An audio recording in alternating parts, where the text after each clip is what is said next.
नमस्कार दोस्तों, आप सभी का एक बार फिर से बहुत बहुत स्वागत है स्टडी इन हिंदी के इस एक और बहुत ही बेहतरीन सेशन में, जो कि जीके और करंट अफेयर्स को कवर कर रहा है आपके आगामी ग्रुप डी परीक्षा के लिए। क्योंकि दोस्तों आपको अभी से लगना पड़ेगा। आपको पता है दोस्तों 20 नंबर का आपका टोटल यहाँ पे क्वेश्चन आता है, और अगर आप इस क्लास को लेते हैं तो आप आराम से 18 नंबर कर लेंगे। आपको लगता है? इस क्लास को जरूर देखेगा। 18 नंबर तो नहीं दोस्तों, लेकिन मैं आपको पूरी कोशिश करता हूं कि आपको इतना ज़्यादा याद कराऊं कि अपना बेस्ट दे के आओ। एक बार इस क्लास को पूरा लेके देखिएगा, आपको समझ में आ जाएगा। आज हमारा दोस्तों तीसरा सेशन है। इसके पहले 2 सेशन हमने ले लिए हैं। ये क्लास डेली रात में 8:30 बजे इस चैनल के माध्यम से आपको दी जाती है, और मैं दावे के साथ कहता हूं अगर आप इस क्लास को रेगुलर लेते हैं तो आपका जीके और करंट अफेयर्स मैं इंप्रूव करा दूंगा बहुत ज़्यादा हद तक। ठीक है, तो चलिए स्टार्ट करते हैं आज के सेशन को। इसके पहले के सेशन को जरूर देखिएगा, और आपकी रिक्वायरमेंट सर पीडीएफ दीजिएगा तो पीडीएफ भी आपको मिलेगा एकदम। मैंने आपसे बोला था। देखिए, इस वीडियो के डिस्क्रिप्शन बॉक्स में आपको हमारे ऐप का लिंक मिल जाएगा, आप उसे डाउनलोड कर लीजिएगा। नहीं तो आप प्ले स्टोर पर सर्च कीजिएगा स्टडी इन हिंदी ऑफिशियल, हमारे चैनल का लोगो आपको दिख जाएगा। सिंपली आप इसे डाउनलोड कर लीजिएगा। ठीक है, तो यहाँ पे भी आपको मिल जाएगा इसका डायरेक्ट लिंक। हमारा यूट्यूब चैनल है उस पर भी आपको डायरेक्ट मिल जाएगा। यूट्यूब चैनल का मेन होम पेज खोलेंगे ना, उस पर भी मिल जाएगा। तो आपको एक चीज मैंने और बोला था कि डेली फ्री जीके का टेस्ट मैं आपको दूंगा, फ्री जीके का टेस्ट दूंगा विथ डिटेल। वो भी आपको जैसे ही अपडेट होगा मैं बताऊंगा। आप पहले ऐप डाउनलोड कर लेना। चलिए स्टार्ट करते हैं। पूरे सेशन को लास्ट तक देखिएगा। बस एक रिक्वेस्ट है कि आप सभी लोग वीडियो को लाइक नहीं करते हैं, लाइक कर दीजिएगा और अपने दोस्तों मित्रों को भी शेयर कीजिएगा। चलिए स्टार्ट करते हैं आज के सबसे पहले क्वेश्चन से। क्वेश्चन नंबर हमारा पहला है और सबसे इंपॉर्टेंट क्वेश्चन है। संविधान सभा में पंडित नेहरू द्वारा उद्देश्य प्रस्ताव प्रस्तुत कब किया गया? आपको पता है संविधान बनेंगे, और ये किसकी बात की जा रही है? ये बात की जा रही है उद्देश्य प्रस्ताव की। ठीक है, सही आंसर की अगर हम बात करें दोस्तों, तो दोस्तों ये है आपका 13 दिसंबर सन 1946 को दोस्तों पंडित जवाहरलाल नेहरू द्वारा दोस्तों उद्देश्य प्रस्ताव पारित किया था। मैंने आपसे बोला कि हम हर प्रश्न में इतने डिटेल डिस्कस करेंगे, बार बार करेंगे कि आपको याद हो। मेरा मोटो यही है कि आपको बता बता के याद कराना। बस आप क्लास लीजिए। देखिए, रिवीजन एक बार हम लोग देखते हैं यहाँ पे, क्योंकि भारत के संविधान से बार बार जो प्रश्न बने हैं वो क्या बने हैं। क्वेश्चन आता है कि संविधान सभा का गठन दोस्तों कब किया गया? दोस्तों जुलाई सन 1946 में इसका गठन किया गया। और प्रश्न आता है कि संविधान सभा के सदस्यों की कुल संख्या दोस्तों कितनी थी? तो दोस्तों ये है दोस्तों टोटल 379। ठीक है, ये क्वेश्चन आपके परीक्षा में बार बार आया हुआ है, याद रखिएगा। अब यहाँ पे बात की जा रही है 13 दिसंबर। दूसरा ऑप्शन क्या है? 9 दिसंबर 1946। तो यहाँ पे अगर आपसे पूछा जाएगा कि संविधान सभा की जो फर्स्ट बैठक है, सबसे पहली बैठक दोस्तों ये कब हुई थी? तो दोस्तों ये आपको याद रखना है 9 दिसंबर सन 1946 को हुई थी। और दोस्तों अस्थायी सदस्य बनाए गए थे दोस्तों कौन? डॉक्टर सच्चिदानंद सिन्हा। उसके बाद स्थायी सदस्य बनाए गए दोस्तों कौन? डॉक्टर राजेंद्र प्रसाद। ठीक है, और संविधान सभा की जो अंतिम बैठक थी वो कब हुई थी? तो दोस्तों ये हुई थी 24 जनवरी सन 1950। और इसी दिन भारत का जो राष्ट्रगान है जन गण मन, उसे अपनाया गया था। ठीक है, याद रखिएगा 24 जनवरी को। और हमारा संविधान दोस्तों लागू कब हुआ था? 26 जनवरी सन 1950, जो भी 2-3 दिन पहले हाल ही में बीता है। ठीक है, अब देखिए भारतीय संविधान को पारित कब किया गया? आपने संविधान दिवस, आप लोग को पता है, देखिए संविधान को पारित किया गया था 26 नवंबर को 1949। 2 साल 11 माह 18 दिन में कंप्लीट होने के बाद 26 नवंबर सन 1949 को दोस्तों संविधान को पारित किया गया, और पूरे देश में लागू किया गया 26 जनवरी सन 1950। 26 सेम है, 2 महीने का अंतर है ना, 1 नवंबर है 1 जनवरी है, बस याद रखिएगा। अब देखिए प्रश्न आता है, मैंने आपसे बता दिया कि जो राष्ट्रगान है जन गण मन, जो किसके द्वारा लिखा गया है? गुरुदेव रविन्द्रनाथ टैगोर, जो भारत के पहले व्यक्ति थे जिन्हें नोबेल पुरस्कार दिया गया था, 24 जनवरी सन 1950 को ही अपनाया गया था। और जो राष्ट्रीय गीत को दोस्तों इसी डेट पे अपनाया गया था। अब यहाँ पे प्रश्न आता है कि संविधान सभा ने राष्ट्रीय ध्वज को कब अपनाया? तो हम जब कह लीजिए आजाद हुए थे 1947 में, 22 जुलाई सन 1947 पिंगली वेंकैया द्वारा डिजाइन किया गया था। संविधान बनने में लगा समय, ये प्रश्न आता है 2 साल 11 माह 18 दिन। और कितने रुपए खर्च हुए दोस्तों? तो देखिए अप्रोक्सीमेटली 64 लाख, याद रखिएगा 63,96,729 रुपए। उस समय जो संविधान जब हमारा बना था तो उसमें कितने भाग थे दोस्तों? 22 भाग थे। अनुच्छेद कितने थे? 395। और अनुसूचियां दोस्तों कितनी थी? तो 8 थी। आप चाहें तो इसका स्क्रीनशॉट ले सकते हैं, लेने की जरूरत नहीं है, 1-2 दिन रुकिए, पीडीएफ का जुगाड़ कर रहा हूँ। ऐप डाउनलोड कर लीजिए फटाफट आप लोग, मैं पीडीएफ में आपको देता रहूंगा, ठीक है, डेली बेसिस। थोड़ा सा अभी बनवा रहा हूँ मैं, सही तरीके से आपको डेली बेसिस पे डिलीवर हो। दूसरा क्वेश्चन, प्रवासी भारतीय दिवस जनवरी के महीना हाल ही में बीता है ना, प्रवासी भारतीय दिवस हम लोग कब मनाते हैं? तो 12 जनवरी को तो नहीं मनाते हैं ना, क्योंकि दोस्तों इस दिन हम लोग क्या मनाते हैं, ये भी याद रखिएगा, ये इस दिन हम लोग मनाते हैं भैया राष्ट्रीय युवा दिवस। चलिए कमेंट करके बताइए कि ये किसके जन्म दिवस के उपलक्ष्य में मनाते हैं। ठीक है, 15 जनवरी को दोस्तों हम लोग क्या मनाते हैं, तो 15 जनवरी को हम लोग मनाते हैं थल सेना दिवस। एकदम आप लोग रट लेंगे, टेंशन मत लीजिए, सब रटवा दूंगा आपको, ठीक है। 23 जनवरी को दोस्तों हम लोग क्या मनाते हैं, सुभाष चंद्र बोस जी का दोस्तों जन्म दिवस है, और इस दिन हम लोग मनाते हैं पराक्रम दिवस के रूप में। ये 3 हो गया। तो एनआरआई डे, जी हाँ दोस्तों, प्रवासी भारतीय, ये कब मनाते हैं हम लोग, 9 जनवरी को मनाते हैं, समझ गए। तो यहाँ पे बी वाला ऑप्शन सही हो जाएगा। लेकिन मैंने आपसे कहा कि मैं रिवीजन कराऊंगा बार बार, एक बार रिवीजन देखते हैं पूरे जनवरी महीने का। तो अगर आपसे पूछा जाएगा वैश्विक परिवार दिवस, इंटरनेशनल परिवार दिवस 1 जनवरी को मनाते हैं। ब्रेल दिवस बहुत बार आया है, तो याद रखिएगा 4 जनवरी को। पक्षी दिवस, राष्ट्रीय पक्षी दिवस हम लोग कब मनाते हैं, 5 जनवरी को। प्रवासी भारतीय दिवस मैंने आपको बता दिया दोस्तों, ये हो गया 9 जनवरी को। विश्व हिंदी दिवस दोस्तों हम लोग कब मनाते हैं, 10 जनवरी को।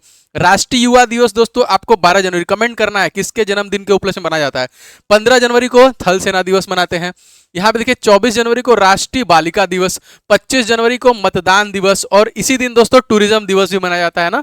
और 26 जनवरी को गणतंत्र दिवस, 30 जनवरी को शहीद दिवस और सर्वोदय दिवस के रूप में मनाते हैं। तो पूरा जनवरी, कभी भी कोई महीने का क्वेश्चन आ गया तो मैं आपको उस महीने के सारे खत्म कर दूंगा।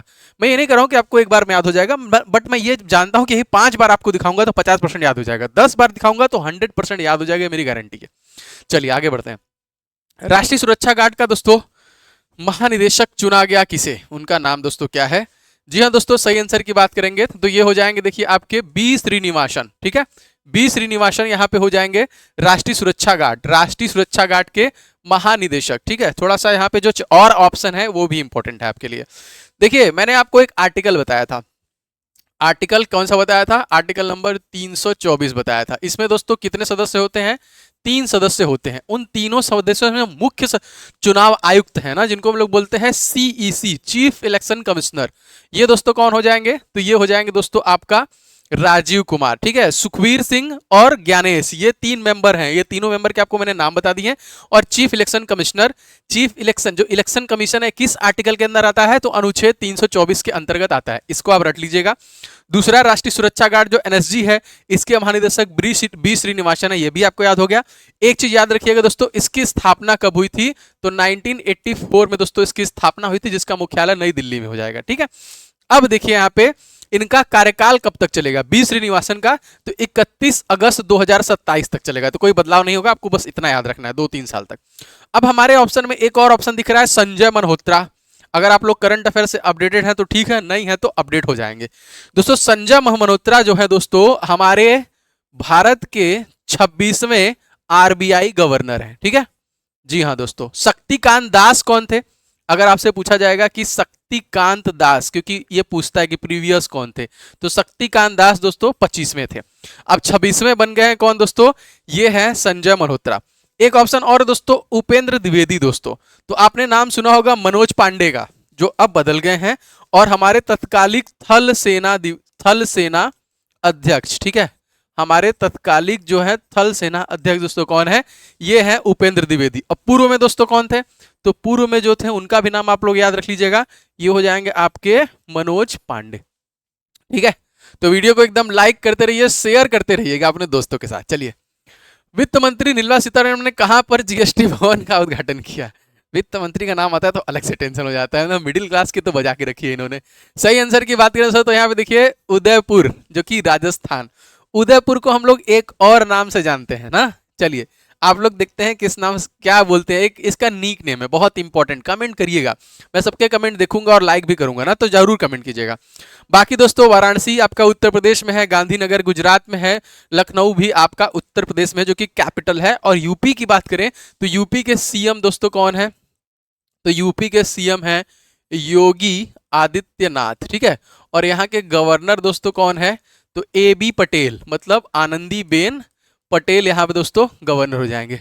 और यूपी का 76वां जिला कौन है? कुंभ। जी हाँ, महाकुंभ चल रहा है 13 जनवरी से 26 फरवरी तक। अगर आप लोग को मौका मिले तो जरूर कीजिएगा, क्योंकि 144 साल बाद आएगा। इस क्वेश्चन थोड़ा डिटेल में देखते हैं। केंद्रीय वित्त मंत्री निर्मला सीतारमण ने उदयपुर में जीएसटी भवन का दोस्तों उद्घाटन किया। ठीक है, अब जीएसटी सबसे पहले किस देश में आया था? ठीक है, तो वस्तु एवं सेवा कर लागू करने वाला पहला देश कौन था? फ्रांस। ये प्रश्न इंपॉर्टेंट है। और वस्तु एवं सेवा कर लागू करने वाला पहला राज्य दोस्तों कौन था? ये असम है। मुख्यमंत्री कौन है? हेमंता बिस्वा शर्मा। हमारे देश में लागू कब हुआ? तो 1 जुलाई सन 2017 भारत में लागू हुआ था, और 161वां देश था। तो ये मोस्ट इंपॉर्टेंट, ठीक है, इसको हम लोग बोलेंगे भैया मोस्ट इंपॉर्टेंट, बार बार आए हुए प्रश्न, इसको आप लोग याद रखिएगा। आगे बढ़ते हैं। द्रव सोना के नाम दोस्तों हम लोग किसे जानते हैं? अब देखिए, साइंस का तो आपका ग्रुप डी में अलग से 25 नंबर का सेक्शन है। ठीक है, तो आपको पता है कि आपका जो साइंस वाला सेक्शन है वो 25 नंबर का हो जाएगा। आपका जो रीजनिंग का सेक्शन है वो आपका 30 नंबर का हो जाएगा। आपका जो मैथ का सेक्शन है वो आपका 25 नंबर का हो जाएगा। और दोस्तों आपका और जीके का जो सेक्शन है वो आपका 20 नंबर का हो जाएगा। ठीक है, तो दोस्तों रीजनिंग और जीके, ठीक है, ये वाला सेक्शन जो है ये मैं पढ़ाऊंगा। ठीक है, और मैथ वाले सर आपको कल या परसों से क्लास देना स्टार्ट कर देंगे। साइंस के लिए भी मैं बना रहा हूं बहुत ही बेहतरीन सा पीपीटी आप लोगों के लिए, जल्दी मैं डिलीवर करूंगा। थोड़ा समय दीजिए, क्योंकि साइंस बहुत इंपॉर्टेंट है इस ग्रुप डी के लिए, तो थोड़ा सा मुझे समय दीजिएगा ना। द्रव सोना के नाम से दोस्तों हम लोग जानते हैं पेट्रोलियम। पृथ्वी के सतह के नीचे पाया जाने वाला एक प्राकृतिक तरल पदार्थ जिसे हम लोग ईंधन के रूप में इस्तेमाल करते हैं, और इसको हम लोग बोलते हैं क्या? सोना। सोना कहा गया? सोना दोस्तों, इसको हम लोग बोलते हैं ऑरम। इसे हम लोग किससे डिनोट करते हैं? एयू। कभी कभी हमसे रासायनिक सूत्र पूछता है, तो यहाँ पे कुछ ऐसे रासायनिक सूत्र हैं जो ग्रुप डी में बार बार आए। कौन से?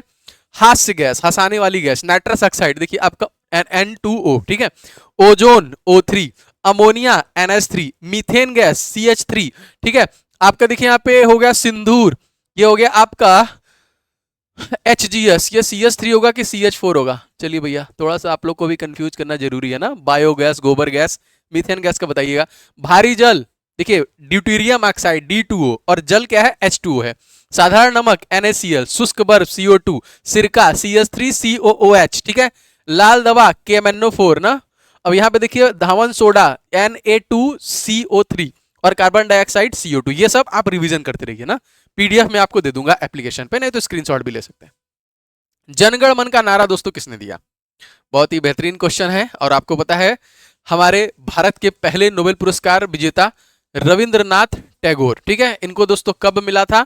सन 1913 में भारत के पहले व्यक्ति थे जिनको नोबेल पुरस्कार दिया गया। ठीक है, आमार सोनार बांग्ला, ये किसके लिए राष्ट्रीय गीत है बांग्लादेश का, जिसकी स्थिति तो खराबी हो गई है, वो भी इन्हीं के द्वारा लिखा गया है। अब कुछ और नारे इंपॉर्टेंट है, जैसे जय हिंद का नारा किसने दिया? सुभाष चंद्र बोस। ठीक है, जी हाँ, 23 जनवरी पराक्रम दिवस इन्हीं के रूप में मनाते हैं। करो या मरो का नारा दोस्तों हम लोग कब दी? कौन दिया? महात्मा गांधी, 2 अक्टूबर। ठीक है, इनके बारे में पूरा जन्म से लेके इनके पूरे जितने आंदोलन काल थे सब मैं आपको बताऊंगा, क्लास लेते रहिएगा। भारत छोड़ो का नारा महात्मा गांधी के द्वारा दिया गया। मारो फिरंगी 1942 में भारत छोड़ो का नारा दिया गया था। मारो फिरंगी को मंगल पांडे। और जय जगत का नारा दोस्तों किसने दिया था? तो बिनोबा भावे द्वारा दोस्तों दिया गया था। चलिए आगे बढ़ते हैं। यूट्यूब के दोस्तों CEO कौन है? जी हाँ, आपको पता है, यूट्यूब पे क्लास देख रहे हैं।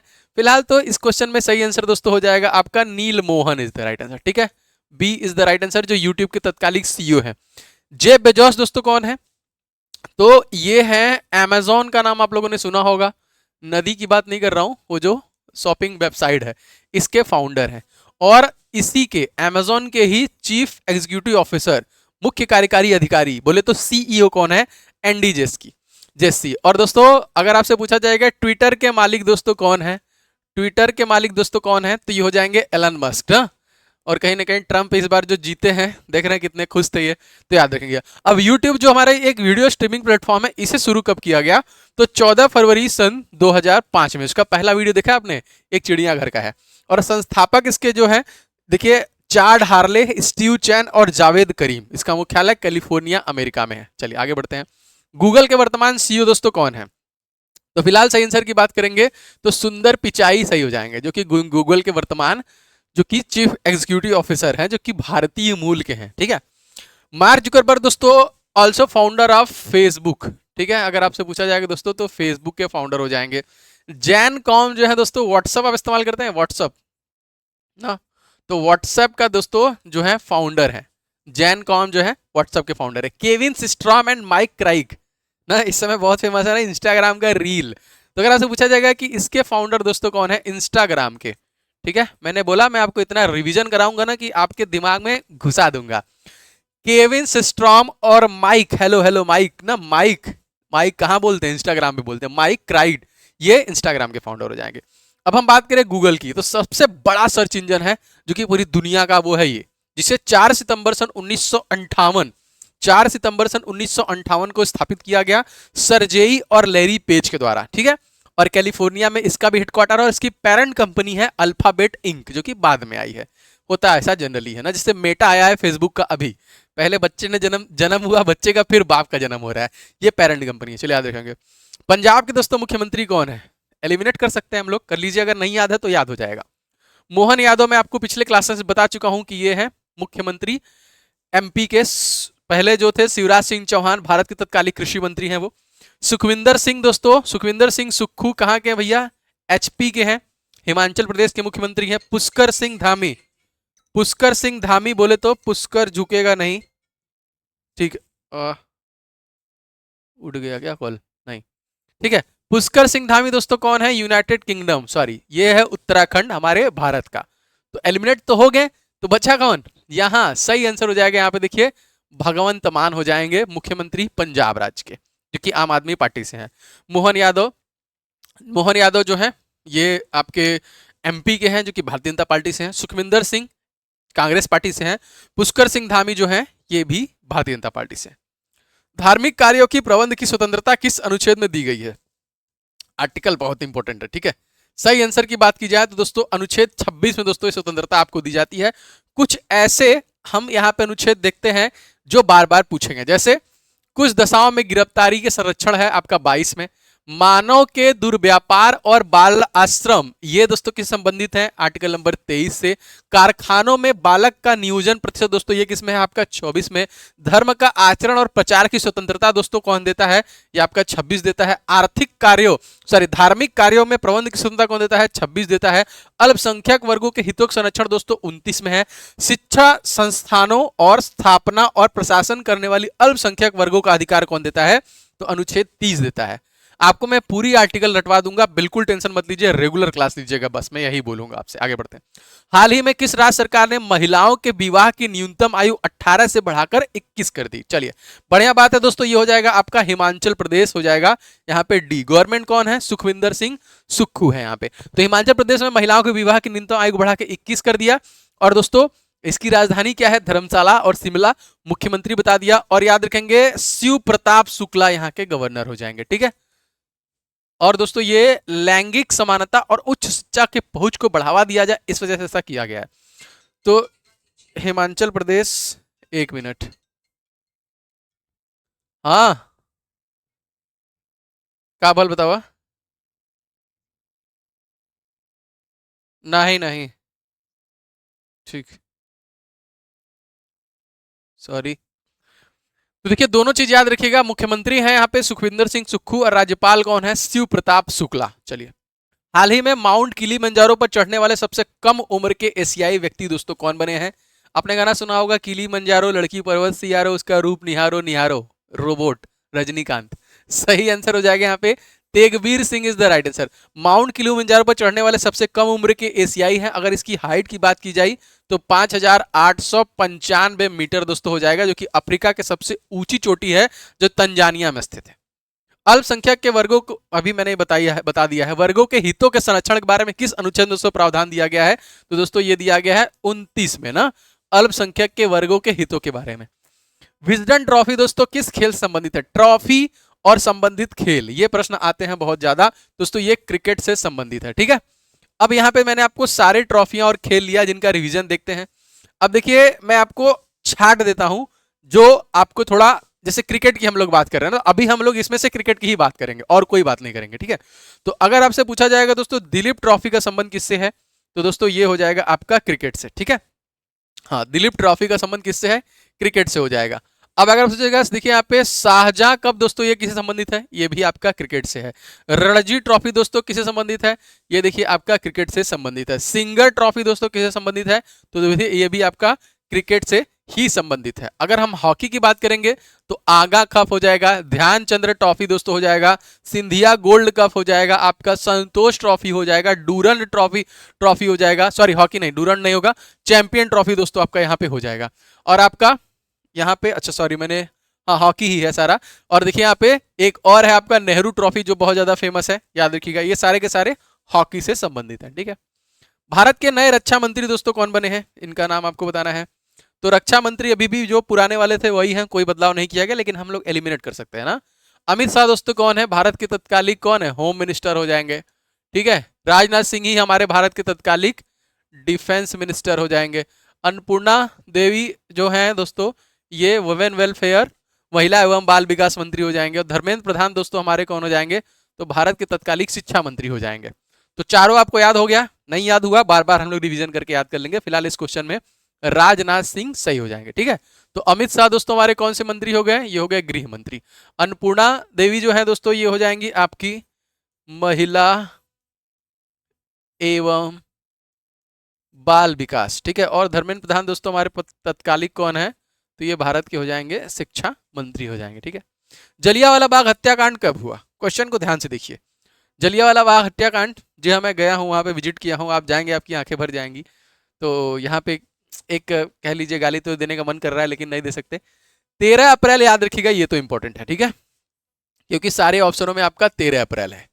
और ये हुआ कब था? 1919 में हुआ था, ठीक है। तो याद रखेंगे 13 अप्रैल सन 1919 को जनरल डायर के आदेश पे निहत्थे और छोटे बच्चों पे अंधाधुंध गोलियां चला दी गई थी। उससे भी मारा था हमारे हिंदुस्तानी ने घुस के जाके। सही आंसर की बात करेंगे, देखिए 13 अप्रैल सन 1919 जलियांवाला बाग, जो कि बाइगस स्थित पर स्थित स्मारक में 2000 भारतीयों की याद में बनाया गया है, जो 13 अप्रैल 1919 को जनरल माइक ओ डायर की कमान में ब्रिटिश द्वारा एक शांतिपूर्ण सार्वजनिक में बैठक में भाग लेने के दौरान अंधाधुंध गोलियां से मारे गए घायलों, मतलब अगर आप जाएंगे तो वहां उसके बारे में विवरण है। बच्चों निहत्थे लोगों पर इन्होंने अंधाधुंध गोलियां चलाई थी। परधौनी लोक नृत्य दोस्तों किस राज्य का लोक नृत्य है? दोस्तों परधौनी जो है दोस्तों, ये छत्तीसगढ़ का एक लोक नृत्य है। अगर हमसे लोक नृत्य पूछता है बिहू, तो कहाँ का है दोस्तों? असम का। भांगड़ा देखिए यहाँ पे, ये पंजाब का है। सरहुल बिहार का है। गरबा गुजरात का है। किकली पंजाब का है। लात्स्या गुजरात का है। कभी कभी इसमें कंफ्यूजन होता है, ठीक है। तो बताइएगा सरहुल कहाँ का है? एक पंचायत एक खेल का मैदान योजना किस राज्य ने शुरू किया? पिनाराई विजयन। देखिए B is the right answer, ठीक है। इसी के द्वारा दोस्तों ये एक एक एक पंचायत एक खेल का मैदान, मतलब एक पंचायत उसमें खेल का मैदान होना ही चाहिए। तो Pinarayi Vijayan, highest literacy rate, सबसे ज्यादा साक्षर राज्य अगर कोई है तो वो है दोस्तों आपका केरला, ठीक है। महाराष्ट्र के मुख्यमंत्री एकनाथ शिंदे हैं, बदल गए ना। तो कौन बदले हैं? एकनाथ शिंदे की जगह पे अब नए मुख्यमंत्री आ गए, देवेंद्र फडणवीस। चलिए आगे बढ़ते हैं। अगस्त 2024 में रेलवे बोर्ड के अध्यक्ष और सीईओ बने हैं कौन दोस्तों? तो ये बने हैं सतीश कुमार, ठीक है। और दोस्तों 1905 में इसकी स्थापना मुख्यालय नई दिल्ली, तो रेलवे से रिप्रेजेंट करने जा रहे हैं तो सतीश कुमार याद रखिएगा। अगला क्वेश्चन, हाल ही में कौन सा राज्य अपने कर्मचारियों के लिए एकीकृत पेंशन योजना अपनाने वाला पहला राज्य बना है? दोस्तों ये है आपका महाराष्ट्र ना। और महाराष्ट्र के तत्कालिक जो है दोस्तों, ये बन गए हैं मुख्यमंत्री देवेंद्र फडणवीस, ठीक है। अब यहाँ पे थोड़ा सा इसके डिटेल देखते हैं, ये है क्या? महाराष्ट्र अपने कर्मचारियों के लिए एकीकृत पेंशन योजना लाया है और ऐसा करने वाला पहला राज्य है। महाराष्ट्र सरकार यूपीएस के तहत पिछले 12 महीने के लिए कर्मचारियों के औसत वेतन 50% पेंशन के रूप में देगी, ठीक है।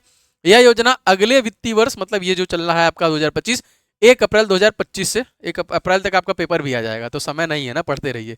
2025 से लागू होगा। और दोस्तों राजधानी पता है, बस एकनाथ शिंदे की जगह देवेंद्र फडणवीस कर लीजिएगा। राज्यपाल अभी भी हमारे सीपी राधाकृष्णन ही है। तो ये थी आज की क्लास। बताइए आप लोग कमेंट करके क्लास कैसी लग रही है। और आपसे रिक्वेस्ट है दोस्तों कि आप लोग इस सेशन को लाइक किए बिना मत जाया करिए, जो मुझे मोटिवेट करता है। और इसे अपने दोस्तों और मित्रों के साथ भी शेयर किया करिए। और चैनल पर नए हैं, अगर आप ग्रुप डी की तैयारी अच्छे से करना चाहते हैं तो दोस्तों सब्सक्राइब करके बेल बटन को ऑल पर क्लिक कर लीजिएगा। रही बात पीडीएफ की और प्री टेस्ट की, तो मैं ऐप पे काम चालू करवा दिया हूं, बहुत जल्द आपको वो भी मिलेगा। तो डिस्क्रिप्शन बॉक्स में आपको लिंक मिल जाएगा एप्लीकेशन का। नहीं तो मैंने आपको बताया था मेरे प्रोफाइल पे भी है यूट्यूब के, नहीं तो आप study in Hindi official search करके भी डाउनलोड कर सकते हैं। मिलेंगे कल वाली क्लास में। आपका दिन शुभ हो। जय हिंद।